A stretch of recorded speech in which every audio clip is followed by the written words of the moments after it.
Yeah. All for about 20 minutes, depending on Adam. For me and Nikki, we did not expect all you fine people to join us today. It's been an adventure so far, and thank you for all sharing this amazing day with us. So after this, there's a little bit more, but for the final time, because I'm not allowed to say that, you see, please raise your glasses for my gorgeous wife, Nicola Thompson.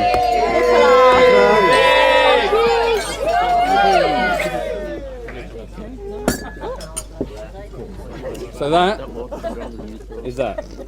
But we would like to give some gifts. Ah, there we go.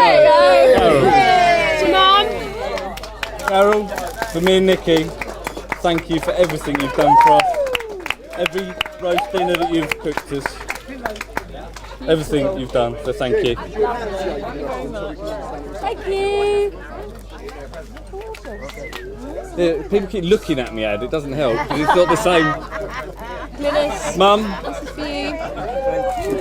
from us both, thank you ever so much. Look at the camera, Mum. Look at the camera. Work the camera, Mum. Work the lights.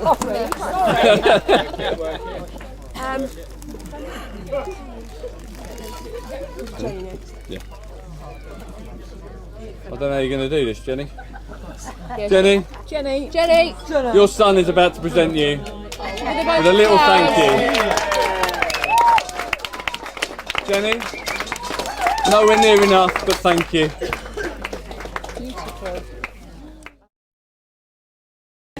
Hello all. Right, before I begin, I've been asked to read some things out. The first thing is presented to me, and it's not from someone who can't make it, but I've been told this is from Nicola's Willie. I'm not entirely sure what that's all about, but I will read it nonetheless. Now you will feel no rain, for each of you will be sheltered for each other. Now you will feel no cold, for each of you will be warmth for each other. Now there is no more loneliness.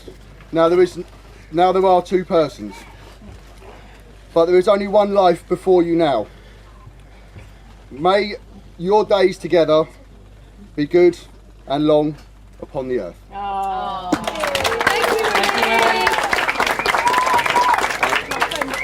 Thank you, Renee.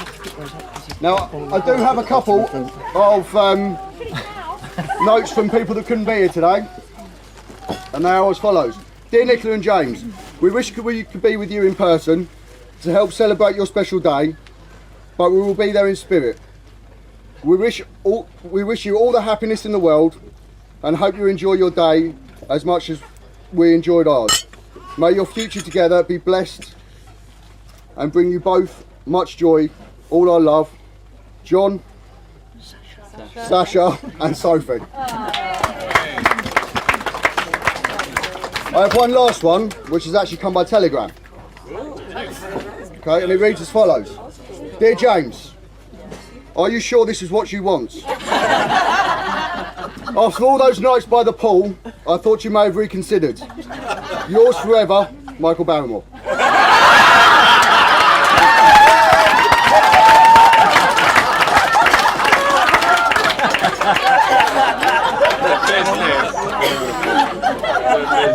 Now I know that what you're expecting from me is a best man speech, but unfortunately there is another speech that I have to make first. And this is a speech that I make with great sadness. You see, some years ago, I became the chairperson of a club.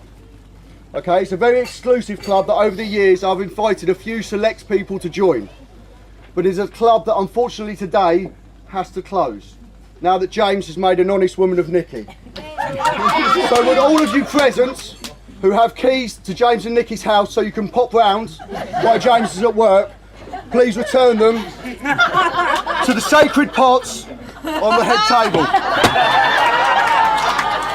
Really?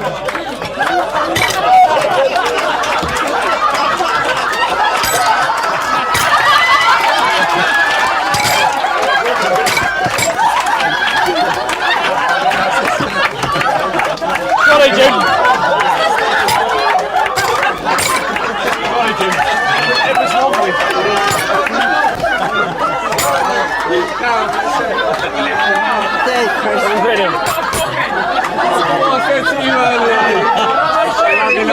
Jimmy. I knew it all along. I said to you.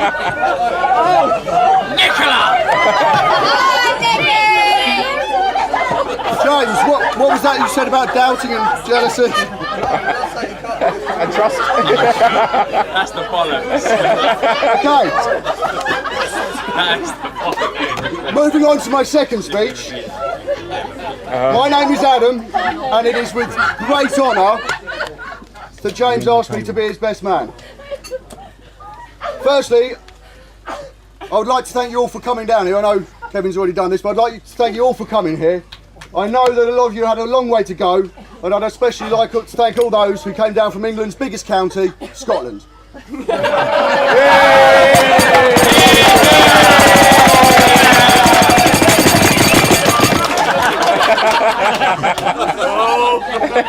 I would also like to thank the bridesmaids. Okay, I'd like to thank the bridesmaids not just for making today special, but making the whole lead up to this event so special for Nikki. I think you will all agree that they look absolutely stunning today. So please all raise your glasses and give thanks to Nikki's Angels. Now I'm sure that most of you are aware that there is a tradition that the best man gets his pick of the bridesmaids. And I'm not going to lie to you, I've had calls, texts and emails galore from each of them as to why I should spend the night with them. But unfortunately they are all taken, and as I'm a man of strict morals, I have to turn them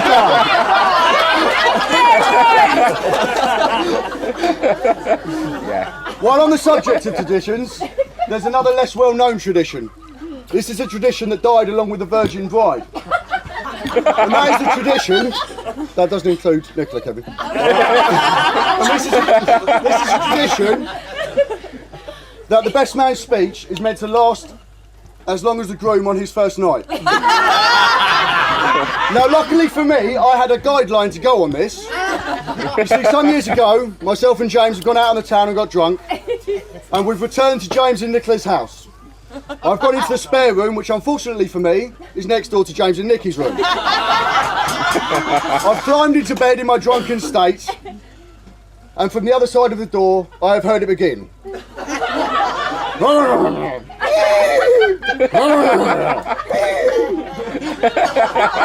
Great. Now I have to spend the rest of the night listening to them. So you thought. Unfortunately for me, I needn't have worried. You see, this is what I heard. And then a noise that I can only liken to a hippo yawning, and that was it. It all fell quiet. So by my calculations, I'm already a good couple of minutes over. 20 minutes over. Now I've known James for 21 years, give or take, and I've known Nikki for 6 or 7. And yet still I look around this room and there's a lot of people that, despite all the family barbecues and things like that I've been to, that I don't know. And that suggests to me that possibly some of you don't know James. And that might suggest to me that those people are sitting there seeing how simply beautiful Nicola looks. Knowing what a wonderful person she is, and you're then looking at James and thinking to yourself, Nicola, what have you just done?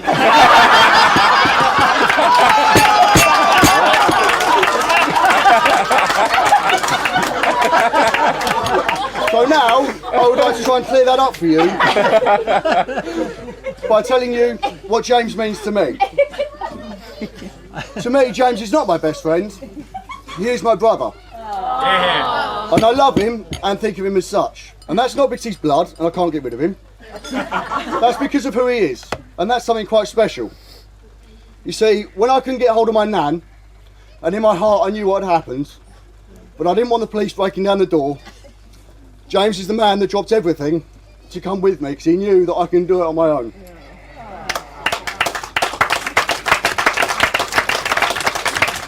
He's the person, and Nicola as well, that takes me in when I've got nowhere else to go.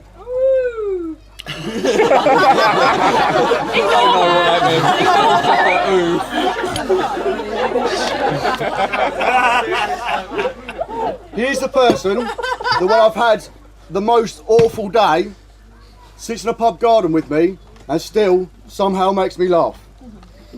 Just looking at him. Here's the person that goes to the driving range with me on an anniversary that I want to forget. Even when he doesn't know what the date is, he's just there. Here's the person that when I've sat outside his door for 30 minutes trying to get up the bottle to knock on his door, knowing full well that he has every right to slam the door in my face, takes me down the pub instead and offers me suitable words of advice. Well done, Nick. Good lad.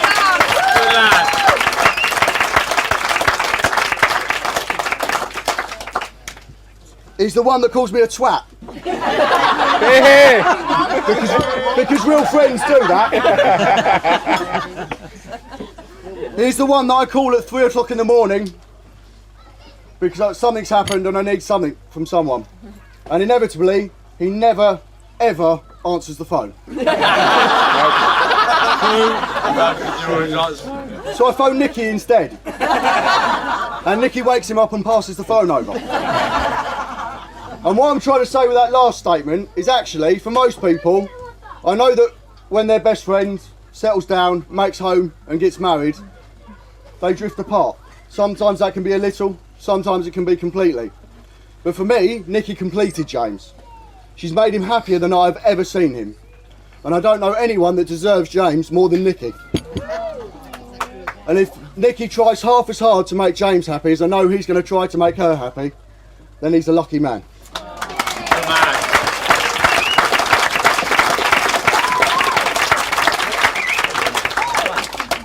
Now I will be honest with you, mine and James' journey together did not start well. I met James at my first day at a new school. It was halfway through the year and I never knew a soul. I was given to James by a teacher and James was instructed to look after me, to show me around and to care for me. James's interpretation of this was to lead me to a bench and leave me there to fend for myself. Despite this less than caring or friendly start, me and James have shared many special memories together. Some of them good, some of them bad, but memories that for me would not be the same without James in them. And right now, I'd like to share some of those with you. So well. Me and James have had lots of firsts together. Our first cigarette on the end of Brighton Pier. When we were 12 or 13 years old.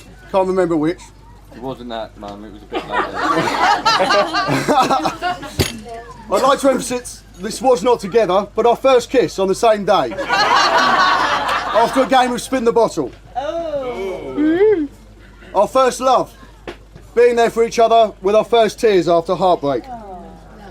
But for me, my favourite is the first time we got drunk. Now, Wasn't the last time, was it? this was in our early to mid-teens, and we was going down to Brighton. Now I decided that for the journey we needed some sustenance, so I went into my dad's little store and I nicked a couple of bottles of beer. Now these weren't the big bottles, these were like the little bottles that you get from France. After 2 bottles of beer, the little bottles of beer, James was so drunk that he rolled, fully clothed, into the sea. With the rest of us sitting on the pebbles, watching him go. And watching his first drunken performance unfold. Unbelievable. Little did I know how many drunken performances I would witness in my life. I'm sure that most of you are aware that James and Nikki have a white Alsatian. What most of you will not be aware is that Alsatian, called Jade, has a sensitive stomach. Now one afternoon, we are all in James and Nikki's garden, and Jade has gone up the garden to do her business. Jade has returned, and James has trotted up the garden with a shovel to clear up her mess. Now unfortunately, due to the consistency of this mess, James could not clear it up with a shovel, so he requested Nikki bring the hose. So Nikki has approached with the hose, and she has hosed down the lawn. James has then presented her with the shovel to clean the considerable mess off the end of it. Now this isn't a shovel with a 4-foot handle, this is a shovel that you use for moving coal, so the handle's only about that long. And this is one of them moments in life where I knew I should have said something, but I didn't. Nikki has squeezed the trigger, and at full blast, the water has hit the shovel and sprayed water and James's bowel movement all over James. It's in his clothes, it's in his hair, it's on his face, it's on his lips, and it's in his mouth. Now, I'm going to be honest with you, James did not take this well. And I don't think I helped the situation by crying with laughter in the corner. I'd like to move on to water sports, if I may. James has always been a bit of a mermaid in the water, takes to it very naturally. So one of my hobbies is scuba diving. So I thought when we was out on holiday one year, I'd take him scuba diving. And we've all gone in the pool to do a few manoeuvres and get used to the water, etc. And we were on our knees in front of an instructor. There's about 10 of us in a line. James is next to me on my right hand side. And the instructor is just pointing to each of us and along the line and giving us instructions to follow. He's pointed to me, giving me instruction, I followed it, he's continued, but he's not pointed. So I've looked to my right to see why, and James is no longer there. I've looked around me, and James is nowhere to be seen. I've looked up, and there is James, about 2 foot above me, and about 2 foot from the surface, on his back, doing a crab, scrambling for life.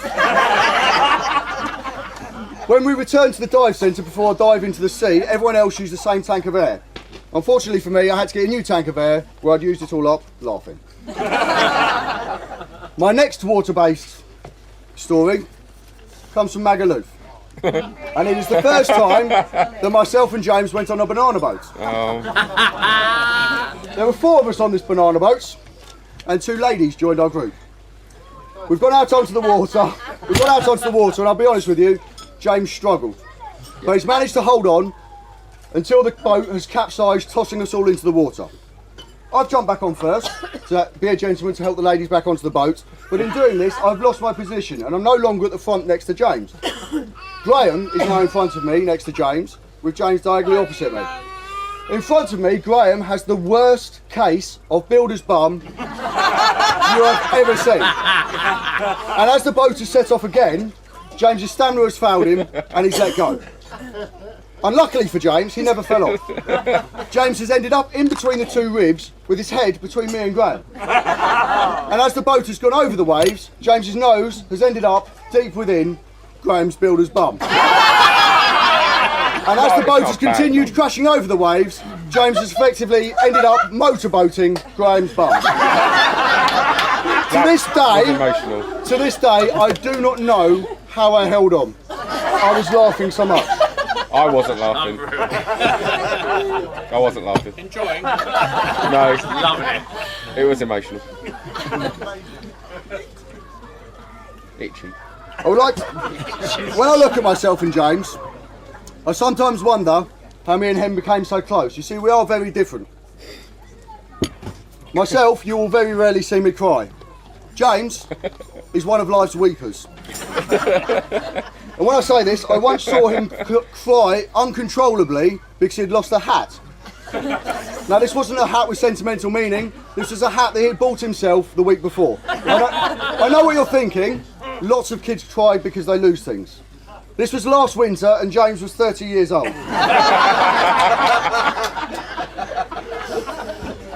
One of our biggest differences, though, is the way we handle alcohol. Myself, unfortunately, most evenings after alcohol, I will end up being sick. James never is. So for the stag do, I decided this was going to change.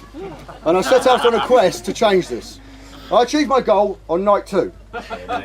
When we returned from BCM's and James was quite ill. The next morning I've woken up to James running past the bottom of my bed. And as I knew what was coming next, I've gone into the kitchen and got him a glass of water. I've entered the bathroom and James is, sure enough, being very ill. I've given him the glass of water, placed my hand on his back and caringly asked if he is okay. James's reply to me was, "It's coming out of my eye."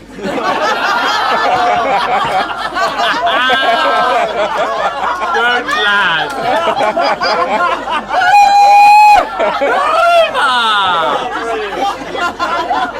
feeling a little bit rough, I have left him to it. I've gone out onto the balcony to have a cigarette. I've returned for my cigarette, and I thought I'd pop into the bathroom to see he's okay. As I approached the bathroom door, I heard that he had finished being sick, although his stomach was still emptying. I'm not entirely sure what it sounds when someone prolapses, but I'm fairly sure that's what I heard on the other side of that door. One of my all-time top memories, though, is of 8 friends sitting round a table in a bar called Pirates. Drinking cheeky V, telling jokes, playing drinking games, and laughing like we did not have a care in the world. Had a pounding. I'm going to be honest with you though, Savil's mum did get a pounding that day.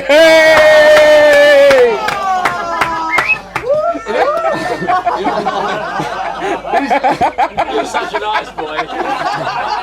It is memories like this that I will take with me always. I have a couple of presents for James. Right, the first. Oh God. Hey! And yes, in case you're wondering, that is a bottle of beer with 2 Tampax attached to it. I'm not going to say any more than that, but if any of you wish an explanation or may I recommend a demonstration, please ask James later. Go on, James. Chipmunk challenge! Good, thanks. My second has actually taken me a little time to get hold of. You see, this was recovered from James's luggage when he was going through airport security. By airport security. But they have now finished. That's him. They have now finished their investigation.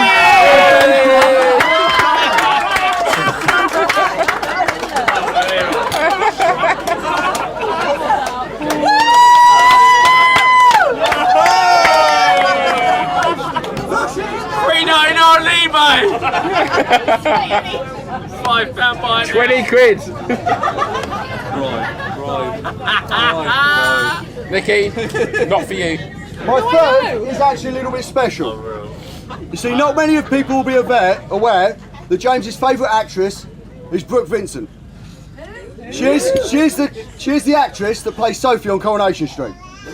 And I've managed to get her a signed picture of Brooke Vincent with a certificate of authentication.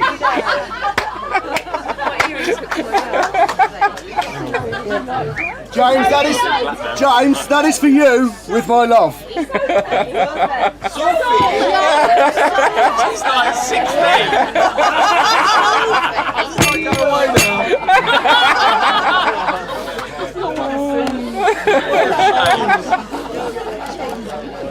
James, as it now comes to end my duties as best man, I hope that you're pleased you picked me as your best man.